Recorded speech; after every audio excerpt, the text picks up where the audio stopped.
Well, welcome back. We seem to have had a consistently good response on most of our cases tonight, with calls fairly equally split between here in the studio and the individual incident rooms around the country. We've had particularly strong calls on most of our photo call cases, but we'll start with the first of our reconstructions. Nick. Indeed, the tragedy in Huddersfield, the murder of 7-year-old Angela Flatty, who was last seen cycling in a play area just behind her home. We reconstructed Angela's last hours and 2 sightings that could be of her killer. One man dressed in beige clothes was seen jumping down from Kilner Bank close to where Angela was found.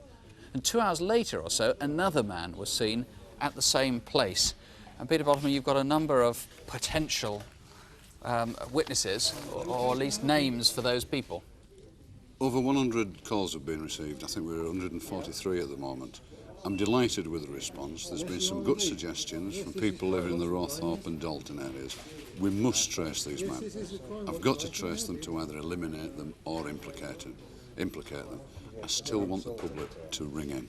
OK, even you were saying if they assume that someone else will share their suspicions and someone else will ring in. It's vital that they have got to ring in, not leave it and hope that someone else rings in. The slightest suspicion, please ring. One caller was rather distressed, I gather, and wanted her to ring in again. She was a little bit concerned about the confidentiality. I can assure anyone who rings in that any information they've got will be dealt with utmost confidence. All right, Peter, thank you very much. Thank you. Sue. Well, David Hatch has been monitoring results coming in from our incident desk cases. David, first of all, there was the armed robbery on the security van in Northampton at the end of July. Yes, so we've had 22 calls on that one, most of them giving names for the guys who might fit those e-fits that we showed you. None of the names duplicate, but of course it only needs one of them to be right, so we can remain optimistic. Right. Then there was the murder inquiry in South East London involving a fire at a disused warehouse. Yes, over 80 calls there, all sorts of suggestions about that label, Fenton, Fento, Gen Hoz, whatever. We've had some of the suggestions we were already aware of, but we can follow the others up. We've had 1 or 2 suggesting names, again, for the artist's impression that we showed. If you know who that is, please call us. That's the real point of the appeal. Right. Who is this man? That's the victim of the fire. Thirdly, there was the hijack of the manager of a Thomas Cook bureau de change. Are you looking for 2 men? Yes, we've had about 10 calls giving us suggestions, and well-meaning calls about the meaning of those slang words that were used, cushy and ton-up. We don't need to know that. What we want to know is who are these guys who we showed the e-fits of. We've had a late flurry of activity on that one with a few names coming in, so that, again, could be promising. Right, and then there was the case where you were looking for a man who abducted and raped an 11-year-old girl from Quorn in Leicester. Any news on that? Yes, dreadful case. 50 calls. We've had a couple of suggestions about names. One lady has called saying she's reported a man who fits that artist's impression, and he abducted a young boy a few years back, so that's one that may well turn out to be promising. If you can help, please call us. Thanks. Nick. Another hunt in Yorkshire for the murderer of Julie Dart. Julie was abducted from the streets of Leeds at the beginning of July. 10 days later, she was found dead, 90 miles away in Lincolnshire. Her killer has been writing letters to the police, and we showed extracts from them in the hope that Crimewatch viewers might recognise some of the distinctive features, in particular some of the damaged or rather curious typeface. And actually you've got 1 or 2 quite interesting calls about the possible typewriter. We know it was pretty sure it was a 20-year-old Olivetti. That's right, yes. One caller did ring in. Obviously had some information to give us which sounded interesting, but someone came into the room and had to ring off. I'd like that person to get back in touch. OK. One of the letters that was addressed to you had that curious indentation that scientists managed to reveal, which said, Mavis will not be in Tuesday. Phil. Now, the last time I saw you'd only got 1 call on that, which is surprising. Well, I've had another call now, so we've had 2, but there must be more than 2 Phil and Mavises who are in a work situation in the country. I'd like more Mavises to ring in who know of Phil at work. OK, you've just got to eliminate all the Mavis-Phil connections, wherever they are, however many. The laundry mark, MA143, a couple of quite interesting calls on that. Yes, we've had some calls from servicemen who suggest that the letters and figures are part of the serviceman's own number that he had in the services. We'd like more calls on that. It sounds an interesting line of inquiry. And I know you just had a hunch that maybe the murderer himself called into Crimewatch.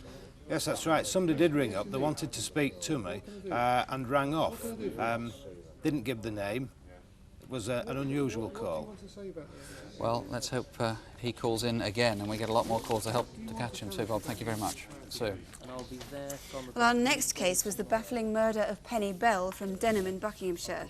Earlier this evening, we revealed evidence from a new witness who'd been walking her dog in Black Park near Iver on the morning of Penny's death. She saw a man getting out of a bronze or brown-coloured car and into a blue Jaguar XJS, which was just 5 minutes' drive from where Penny lived. Mr. Edwards, have you had any calls on that particular sighting to corroborate it? No, as yet we've heard nothing about this sighting. If you bear in mind the description was of a man aged about 48, 5'10", medium build, light shirt and dark trousers. We desperately need to hear from anybody who can confirm that sighting. Right, remember it was around 10 o'clock or just before 10 on Thursday the 6th of June. Yes. Secondly, there was a lorry driver who saw them about 20 past 10 in Greenford Road. He saw a blue Jaguar with a female passenger, a female driver and a male passenger having some kind of struggle over the steering wheel. Yes. He did notice, which we weren't able to show before, a gold bracelet on the man's wrist. That's right. Because you haven't had many calls on this sighting. No, we've had nothing on that at all, and it is important that we hear from people who can firm up that sighting for us if possible. You're sure, aren't you, that there must be many more people who did see something, perhaps without realising it, on that Thursday morning? Yes.